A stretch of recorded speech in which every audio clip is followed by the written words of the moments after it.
พี่น้องค่ะเจอเป็นแห่งการยานเมืองอำว่าพี่น้องไต้และพี่น้องผู้เจ้าคืนในเมืองจึงไต้เอาค่ะเจือนมาเฮ็ดกินหากินเฮ็ดการเลี้ยงต้องอยู่ที่ในเมืองจึงไทยในค่ะเนาะจูเข้าพยายามในเนี่ยด้วยเงาลายมันอ่ำบ่หลีค่ะเนาะใครหมอฟังอยู่ฟังกินสตี้อยู่สตี้กินกันเผิกมันค่ะเนาะเจ้าคือขลาวบ่ได้จึงเนี่ยเมื่อจ้ามันขาวก็อ่ำเคยออกมาลัดด้วยก็ว่าพางกันในดีเสไว้พางในดีสิเปิ้นคาโยนี่ค่ะก็เนาะ และเมื่อได้ก่อนถึงมาวันที่25เดือนปี2026ขนาด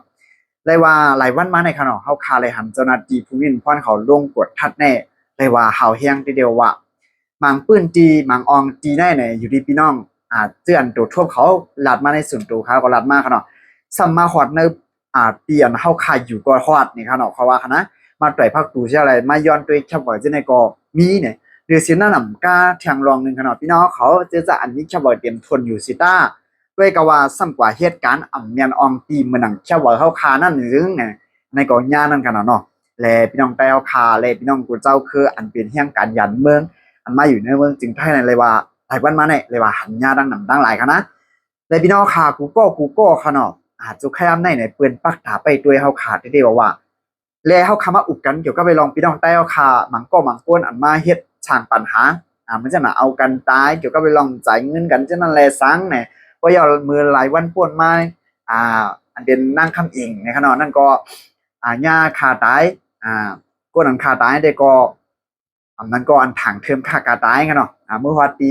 ในเมืองจึงใต้เอาขาก็กว่าเจือนเป็นแห่งการยันเมืองเอาขาได้ก็อย่าผึดหากินใจทีเดียวว่ากันนะการจะไหนหรือซื้อน้ำกามือหลายวันป่วนมาแทงในกล้วยหนังเก่าพี่น้องใต้เอาขาในขณะนี้อยู่ดีสื่อข่าวข้องข่าวนิ้วเจียงใหม่ออกไว้ว่าพี่น้องได้เอาค่ะซัมฮอกากับผาจะชาป้านึงหรือสินั่นนำกาเมื่อวันที่23เดือนปี2026ขยามกลางวันไหว้วันค่ะเนาะขยามกลางวันเนี่ยมันจะ2 โมงถึง3 โมงนั่นไหนไหว้วันจ่ายไม้อายุได้40 ปีไป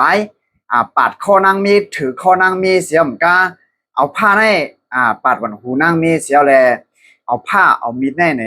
ปักเสยตีนาผักนางมีถึงตีนางมีซัมบ่ได้ขึ้นห้องยากำเดียวเนี่ยมือเหลียวได้เลยยดยาตัวไว้เตียนรถเพี้ยวนี่ขนาดรู้ไว้พี่น้องได้เอาคะแนนจังหวะเหือขนาดในก็เคยผักพังซึ่งสตีถึงพี่น้องได้ก็ได้เสียของกูก็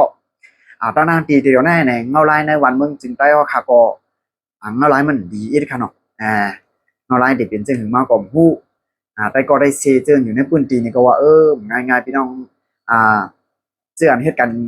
หากินเฮียงต้องในเมืองเขาค่ะก็เนาะถ้าเดียวตูรอดกันให้หยาบเตี้ยวว่าปีนี้เนี่ยตอนนั้นดินน้ำมันก็กาสังก็ขึ้นกูเมียวเนี่ยในก็มันก็หยาบผืดนั่นขนาดเนาะมันก็หยาบผืดเมื่อเขาขาก็กินเขาขามาอยู่ดังในซ้ำเนี่ยปลาเน่าตัวหนึ่งเน่าตั้งซ่า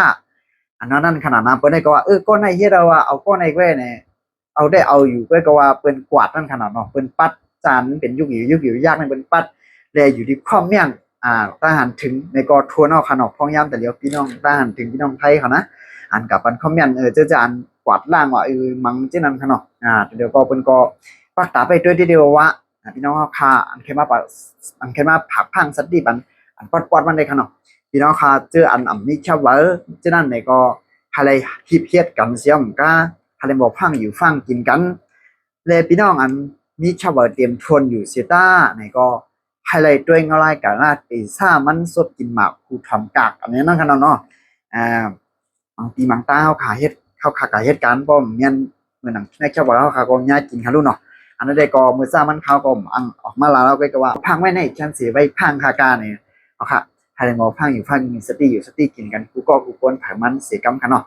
ซึ่งตั้งบ่ตั้งเสียงค้า